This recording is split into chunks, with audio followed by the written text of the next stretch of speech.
မင်္ဂလာပါခင်ဗျာကိုချစ်ခမ်းမဲ့လောက်ကန်ရှာဖွေပြီးရဒီဘပြည်သူများကိုနှွေးထွေးစွာကြိုဆိုပါတယ်ဗျနော်ခုကျွန်တော်ပြောချင်တာကခုလက်ရှိကာလလေးမှာနော်ထိုင်းနိုင်ငံနေရာတော်တော်များများမှာဖန်စီတွေများနေပါတယ်နော်ဖန်စီတွေများနေပါတယ်နေ့စဉ်နဲ့မျှဆိုသလိုဖန်စီတွေများနေပါတယ်စစ်ဆေးမှုတွေများနေပါတယ်တချို့တော့နေရာတွေမှာလည်းဓာတ်ပုံရိုက်တာလေးရှိတယ်နော်နိုင်ငံရှိမှာရက်ခံပြီးတော့ဓာတ်ပုံတွေရိုက်တဲ့အပိုင်းလေးကန်တာလေးရှိတယ်လို့နောက်တစ်ခုကကြတော့လေကျွန်တော်ပြောချင်တာကထောက်တာရှိသည်ဖြစ်စေမရှိသည်ဖြစ်စေနော်သူတို့ကလုပ်တယ်ဆိုတာကလည်းသူတို့ရဲ့တောင်းရပေါ့နောက်တစ်ခုပြောချင်တာကမြန်မာနိုင်ငံသားတွေမှာလည်းနော်မြည်သူ့ဘုံမှာကျွန်တော်အနေနဲ့နော်ကိုချစ်ခါမဲ့လောက်ကန်ရှာဖွေပြီးရကျွန်တော်ကိုချစ်တီအပြစ်ပြောနေမှာပေါ့မိမိတို့သူများနိုင်ငံမှာနေတယ်ဆိုတာဟုတ်ပြီဒီနိုင်ငံဒီကျွန်တော်တို့မြန်မာနိုင်ငံမဟုတ်ဘူးဒီနိုင်ငံဒီ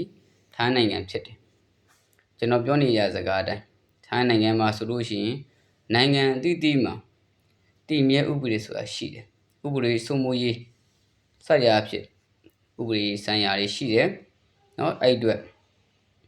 သူเจ้าမှနေရသူဆန်အန်တယ်လို့နော်သူစီကံလိုက်နိုင်ဖို့အရေးကြီးပါတယ်เจ้าသားဆိုတဲ့เจ้าသားစီကံဝန်ထမ်းဆိုတဲ့ဝန်ထမ်းစီကံဆက်ရဖြစ်ပေါ့နော်ကျွန်တော်ပြောချင်တဲ့ခန်းကဏ္ဍလေးတွေကထိုင်းနိုင်ငံမှာခုရောက်ရှိနေတော့ခြေပြောင်းလူသမားများနဲ့နော်အကြောင်းမျိုးကြောင့်ရောက်လာခဲ့တော့နော် CDN စစ်ပြေးဆောင်ပြည်သူ CDN မိသားစုတဲ့စစ်ပြေးဆောင်ပြည်သူဒုက္ခတွေတော့ထမရောက်ရှိလာတော့ညီငယ်ညီမတွေနဲ့တူအမှန်တကယ်ဒုက္ခရောက်လာခဲ့တော့ကျွန်တော်တို့ပြည်သူတွေအပါဝင်ရှေ့ပြောင်းလူသမားတွေပေါ့နော်ကျွန်တော်ပြောချင်တာကဘာလဲဆိုတော့မိမိဒီတမတ်တရားခံမဖြစ်စေနဲ့ဘာကြောင့်လဲဆိုတော့ဟုတ်ပြီသူ့နိုင်ငံမှာနေတဲ့အတွက်ကျွန်တော်ပြောချင်တာကသူ့နိုင်ငံကချမှတ်ထားတော့တည်မြဲဥပဒေနော်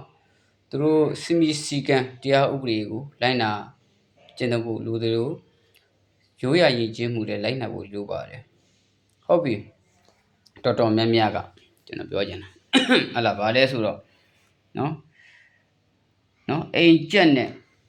နော်အိမ်ကျက်နဲ့အပြင်ကျက်နဲ့ခုတ်မယ်ဆိုတော့မှနော်အိမ်ကျက်နိုင်မှာလူတိုင်းကကြိုက်တာ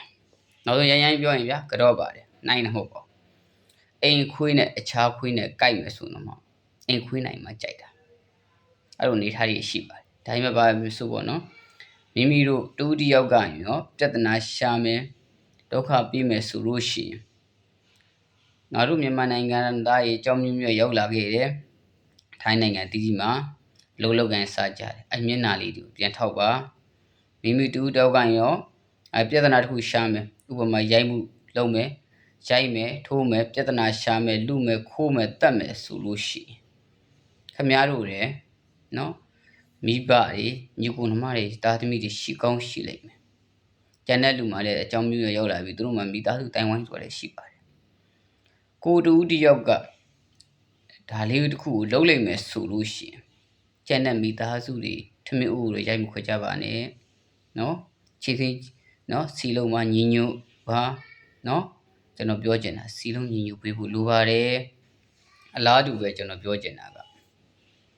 ကိုကသူများနိုင်ငံမှာလာလှုပ်တယ်အလုပ်လာလှုပ်တာလေဟုတ်တယ်မလားအလုပ်လာလှုပ်တာဆိုရင်မိမိတို့လှုပ်တဲ့လှုပ်ထိုက်တဲ့နော်မိမိတို့ရတဲ့ခွင့်ရမယ်နော်ရတဲ့ပစံကိုစုမယ်အိမ်ပို့မလားကိုပေါ်တလန်တွေလုံးမလားရှာပါနော်